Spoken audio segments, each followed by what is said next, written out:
Então vamos então começar públicas a forma com que o meu e o seu dinheiro é gasto de uma forma que seja clara, que seja transparente. Eu estou olhando aqui, de vez em quando eu olho para cá, que aqui está a câmera do Instagram, tá legal? Então vamos lá. Hoje fala-se muito em orçamento público sustentável, né? Acredito que você já deve estar vendo essa tela aí para você, né? Então, o orçamento público sustentável, como que ele funciona? É mais ou menos assim. Esse orçamento sustentável, né? Porque até esses dias a Rosane, né, ela está assistindo aí com certeza, eu até vi uns comentários dela, ela fez um comentário numa publicação sobre cultura desse resgate, é fazer com que a população ela participe do orçamento, ela participe da construção desse orçamento. Então, uma das formas de fazer com que isso funcione é fazer com que a população participe da construção desse orçamento. Quando se fala em orçamento público sustentável, existe um tripé, são três coisas. Essa parte mais maçante, pessoal, já está acabando, tá? Daqui a pouco a gente vai para uma parte mais prática, é só para eu dar a introdução na linha de raciocínio que eu quero construir. Então, quando a gente fala em construção do orçamento público sustentável, o orçamento público ele obedece, ele está amparado em condições econômicas. Quando tanto o município quanto a iniciativa privada fazem um fluxo de investimento constante na economia local. Consequentemente, eu tenho mais produção, né? Eu tenho uma riqueza social maior. Para que esse orçamento ele atinja o seu objetivo social, eu tenho que criar postos de trabalho, eu tenho que abrir vagas de trabalho, e aí eu diminuo a desigualdade. E por fim, o terceiro ponto do nosso tripé, que é o orçamento econômico, social e ambiental, eu tenho que obedecer o ciclo ecológico do ecossistema para produzir. Porque se eu não fizer isso, as gerações futuras não vão estar guardadas, elas vão sentir falta, é lógico, porque o nosso orçamento ele não foi sustentável. Quando chegou lá na frente, faltou recurso, né, para as próximas gerações. Agora, como que nós podemos contribuir para que esse orçamento, uma parte mais prática, né, para que esse orçamento ele se torne um orçamento sustentável aqui em Jaboticabal? Como que a gente pode fazer isso? A Câmara e a Prefeitura, elas poderiam, por exemplo, organizar encontros com a população. Elas poderiam, por exemplo, e esses encontros eles seriam organizados por bairro. Então, hoje nós vamos falar com a população do bairro tal, né? Nós queremos entender as necessidades deles para que a gente possa construir um orçamento que também atenda aos anseios dessa população. Ou ela pode fazer encontros divididos, por exemplo, por tema, né? Por região. Hoje nós vamos nos encontrar com os representantes da indústria, agora com os representantes do comércio. Então, se a população, de forma integrada e se sentindo pertencente à construção desse orçamento, se ela participar disso, com certeza vai haver mais emprego, mais renda, e se empresas e trabalhadores juntos participarem disso, a palavra que resume o que eu disse até agora é diálogo, né? Tem que haver diálogo. Havendo diálogo entre a população e o gestor público, é fato que esse orçamento tende a ser um orçamento sustentável. Isso já existe, ou melhor, em Jaboticabal isso já existiu. No passado, entre o ano de 97 e 2002, havia o orçamento participativo, em que a população participava ativamente da construção desse orçamento. A informação que eu consegui é essa, que até 2002 o orçamento participativo aconteceu, depois disso não mais, algo que precisa ser retornado. Em 2020, a Prefeitura ela projetou enviar para a Câmara, né, isso é o 12º que ela envia até o dia 20 de cada mês. Então é uma projeção, a gente não sabe ainda se essa projeção vai ser cumprida ou não por conta da queda de arrecadação, enfim. Talvez haja uma negociação aí para que a Prefeitura não precise repassar tudo isso, uma vez que a pandemia, né, é algo que atingiu as contas públicas. Então, em 2020, a Prefeitura ela enviou para a Câmara, aliás, ela projeta enviar para a Câmara um total de 12 milhões. E aqui entra uma parte um pouco mais interessante para que a gente já vá caminhando para o meio do nosso conteúdo e a gente vai falar um pouco sobre a necessidade de redução do nosso orçamento aqui de Jabuticabal, né? Veja só, eu fiz umas contas, depois de passar algumas horas no portal Transparência, daqui a pouco você vai entender já por que eu falo algumas horas, eu fiz umas contas e desconsiderando gastos com energia, com telefone e materiais de escritório, por exemplo, tem outros gastos, mas esses três principais, e somando apenas os assessores, despesas com assessores, com viagens e os salários dos vereadores. Então, em 2019, considerando apenas salários de assessores e vereadores e despesas de viagem, só essas três coisas, houve um gasto mensal de R$ 197.294. Em 2019, cada vereador, isso é uma média, tem vereador que gastou menos, tem vereador que gastou mais, tá somando, os salários são iguais para todos, né? Os salários dos assessores também.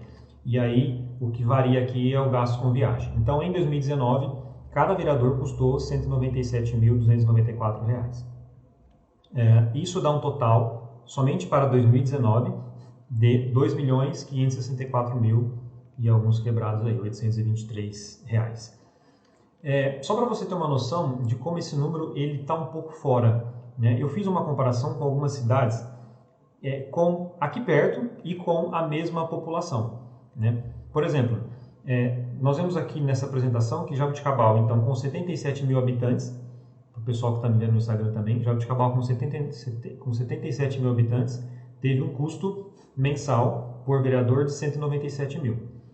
Bebedouro, também em 2019, teve um custo mensal, a população de Bebedouro é praticamente a mesma de Jabuticabal. Bebedouro, em 2019, teve um custo mensal por vereador de 138 mil. Então, nós vemos que já há uma queda, né?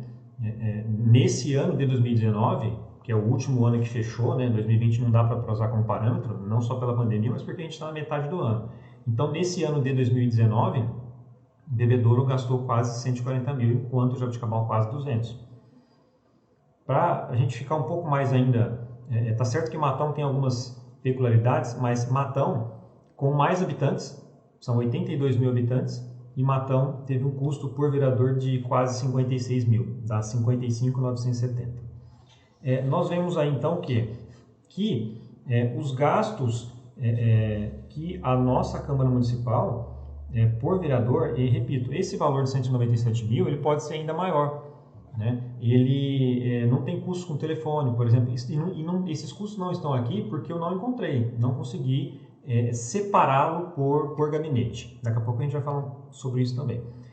Se nós, imagine que, falando um pouco sobre redução orçamentária, né, que é um dos títulos do nosso conteúdo de hoje. Se nós reduzíssemos pelo menos 1 milhão por ano, desses 12 milhões que vão, que agora, né, em 2009 foram 12, né?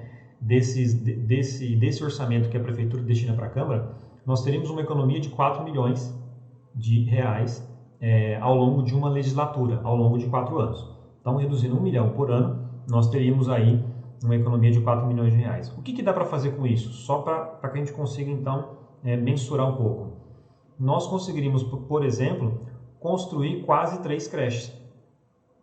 Então, com essa economia, né, ao longo de um mandato, nós construiríamos quase 3 creches. Funciona mais ou menos assim, né? Se vai muito dinheiro, gasta-se muito, né? Se sobra muito, gasta-se muito dinheiro. Existem vários exemplos, se você procurar aí na internet, se você procurar aí no Google, né, digita lá Jabuticabal, vão aparecer vários exemplos de gastos que foram desnecessários, de gastos que a população de Jabuticabalense não merecia que isso acontecesse, né? Eu e você, nós não merecíamos, mas isso já foi, passou, então eu não vou nem elencar o que foram esses dados, até porque meu objetivo nesse vídeo é propor soluções, tá? Não gerar polêmica ou apontar os erros que já aconteceram. Qual que é o conceito que o gestor público ele deve adotar? Eu preciso, por exemplo, gastar o dinheiro de uma forma que o fruto desse gasto ele vai me gerar receita e não despesa. A Câmara, inclusive, agora em 2019, e isso é um ponto positivo que deve ser falado, ela já tentou fazer isso, né? Ela fez o pregão presencial número 5 de 2019, ela fez um pregão para quê?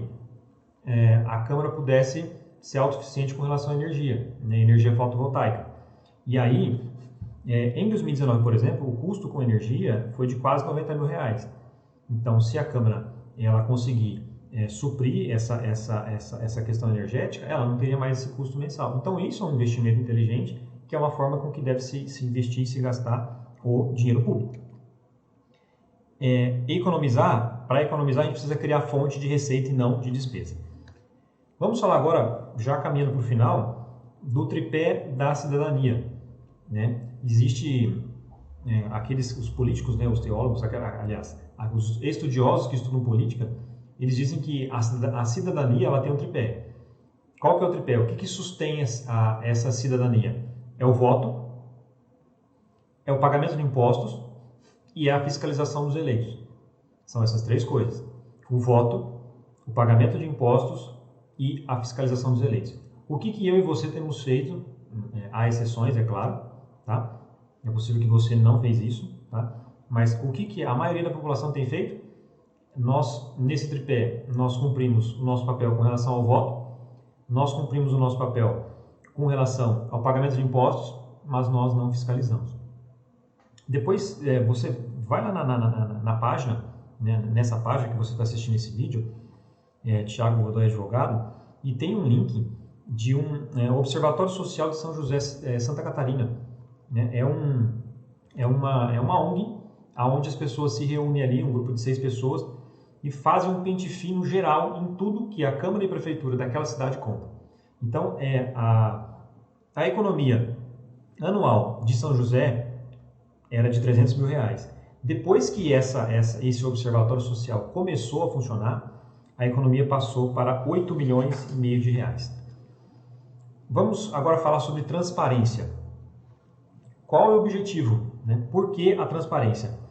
O objetivo constitucional e também da lei de informação, da lei de acesso à informação, é que tudo que for gastado, todos os recursos públicos, eles possam ter publicidade, né? Eles possam ser de conhecimento e possam ser claros. Né? Então, o cidadão, hoje, o cidadão que acessa a maioria dos portais públicos para ver aonde o dinheiro está sendo gasto, ou ele tem que ser um expert ou ele tem que contratar alguém.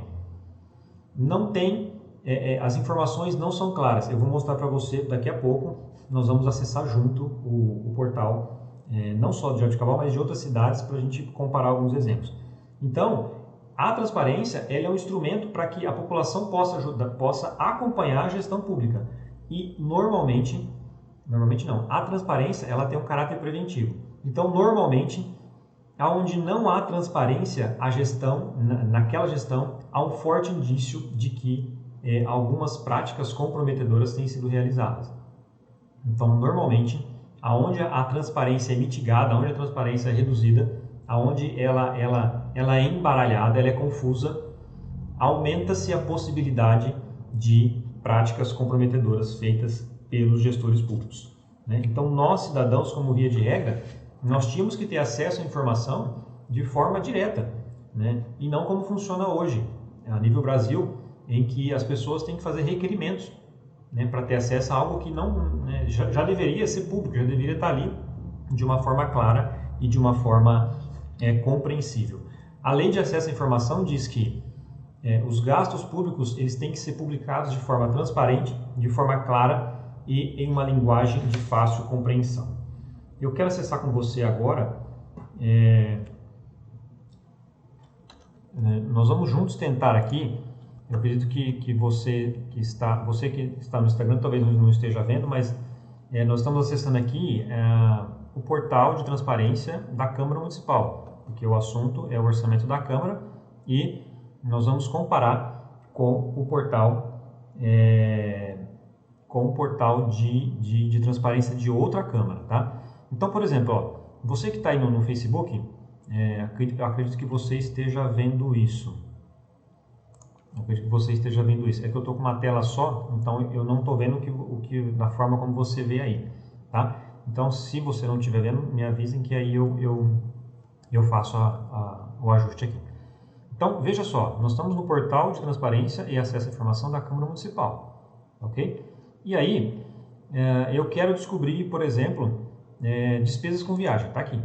Então, acesso, despesas com viagem, cliquei novamente, e aí eu tenho aqui separado o carro, o modelo, né?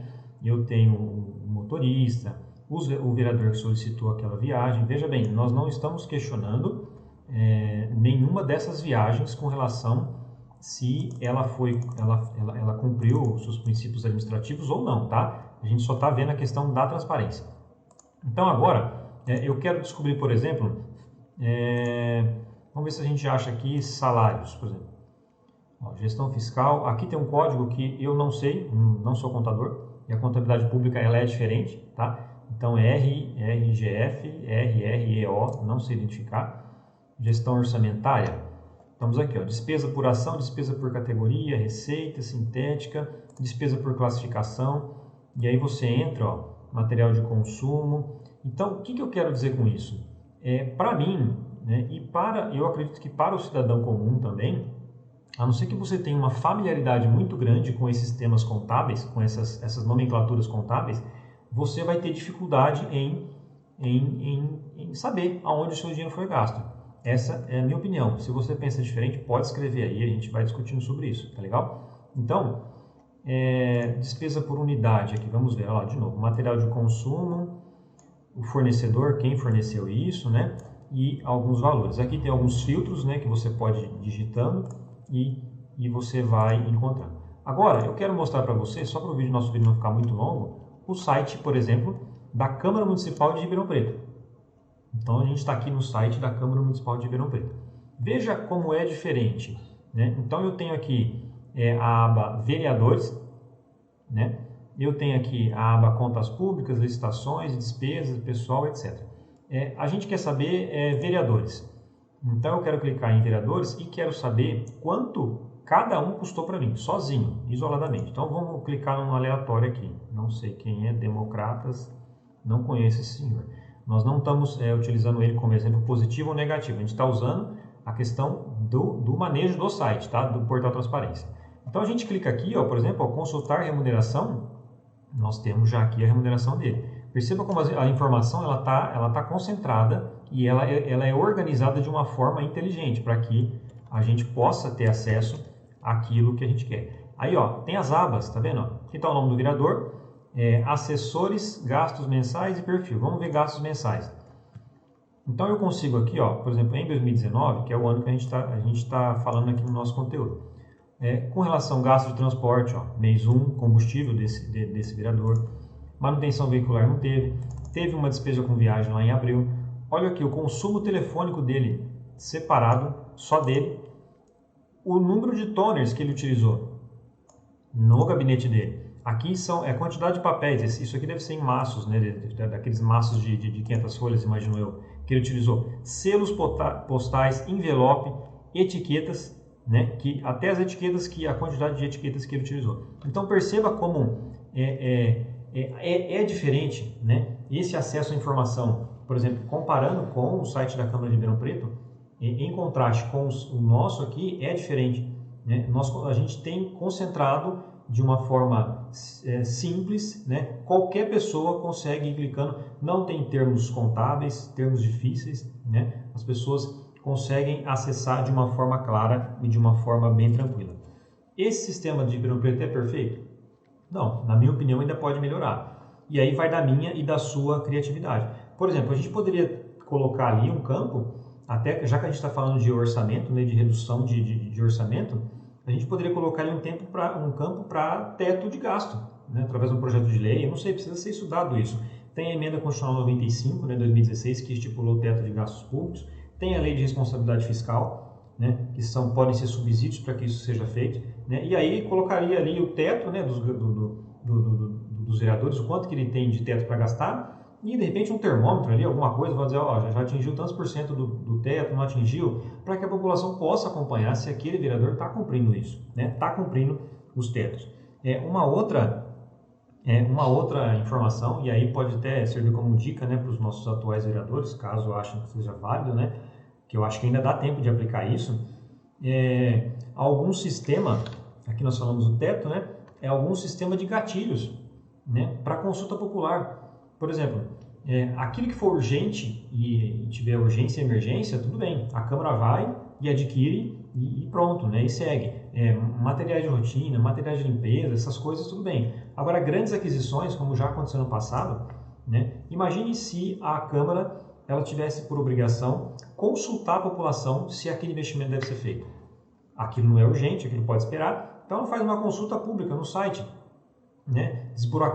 Desburocratiza isso, essa forma com que essa consulta vai ser feita, a pessoa vai entrar lá, faz o login e dá a opinião dela, né? Imagina como a quantidade de gastos que não seriam economizados, né? É possível que aconteçam duas coisas, né? É como na minha e na sua casa. Imagine que você chegou no seu esposo, na sua esposa, no seu filho e falou assim, olha, vamos nos mudar, eu comprei uma casa, vendi essa e comprei outra. Né? E aí as pessoas vão falar assim, mas como assim? Será que a localização é boa? Será que é longe, é perto da escola? Né? Então, essas grandes aquisições, elas têm que ser comunicadas a quem é o dono do dinheiro, ao dono do recurso. Existe uma grande falácia, né, que é dinheiro público. Né? Não existe dinheiro público. Tem um dono, né? Esse dinheiro tem um dono. Então, passa pela transparência e passa por uma redução orçamentária também.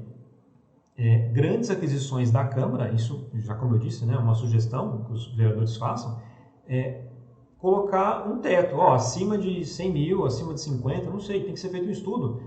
A população tem que ser consultada para fazer essa aquisição, para comprar essa melhoria que vai trazer mais tecnologia para as sessões, para comprar esses equipamentos para os gabinetes, a população tem que ser consultada. Pode acontecer duas coisas, se isso for feito. A primeira, o gestor público, ele vai olhar para aquilo e vai falar, a população não vai gostar disso. Não vai.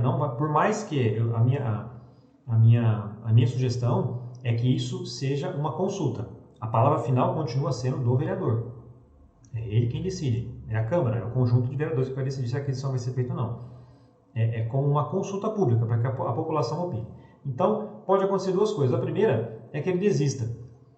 Ele pode pensar, não, a população não vai ver isso com bons olhos e acaba desistindo. E aí aquilo que era tão importante não é mais, já é uma economia. A segunda coisa que pode acontecer, por exemplo, é a população entender, de fato, essa aquisição tem que ser feita. Né? Isso vai ser bom para o município, né? Vai melhorar a prestação de serviço para os moradores, vai melhorar as condições da Câmara, só que se fosse feito dessa forma, e aí a população vai começar nesse sentimento de pertencimento, né, Rosane? A população vai começar a participar mais da construção de um orçamento público sustentável que possa trazer para o município emprego, trazer qualidade de vida, trazer tudo isso mais. O simples fato de eu tornar uma informação disponível, isso não quer dizer que ela é transparente. Hoje, o site da Câmara Municipal e talvez até da Prefeitura, eu entrei pouco na Prefeitura, não me aprofundei muito, ele só disponibiliza informações, mas ele não é transparente. Ele não é transparente. Basta você ver a comparação que nós fizemos com o site da Câmara de Ribeirão Preto. Né? Uma última coisa que eu também vejo que o nosso site aqui ele peca um pouco, mas que precisa ser feito é a acessibilidade. Né? Será que uma pessoa cega ela consegue acessar as informações que estão ali?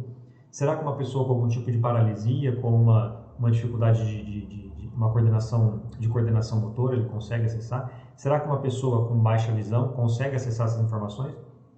Eu tenho certeza que não. Eu não consegui, né, de forma plena como eu queria.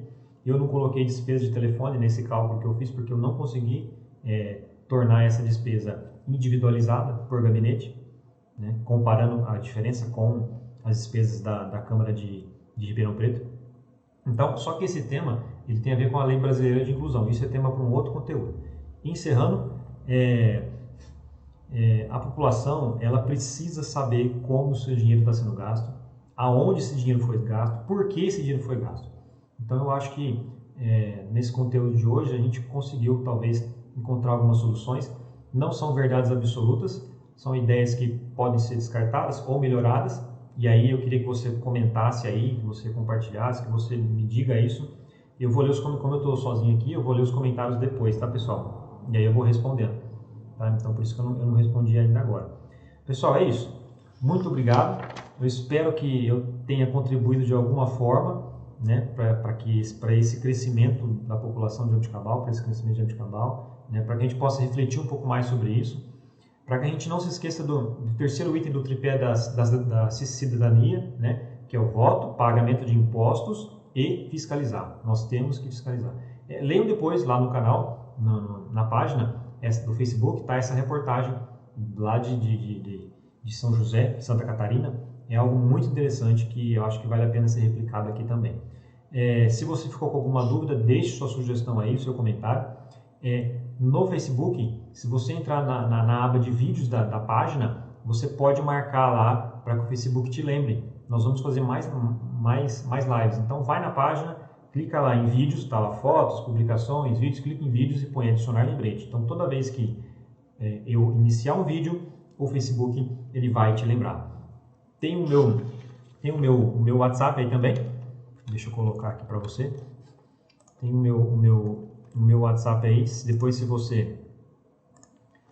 você quiser dar uma olhada, ele tá na outra tela. Não, tá na primeira tela. É só voltar o vídeo, tá lá o WhatsApp. Se você quiser continuar essa conversa através do WhatsApp, você me avisa, a gente continua por lá. E é isso. Muito obrigado e até a próxima.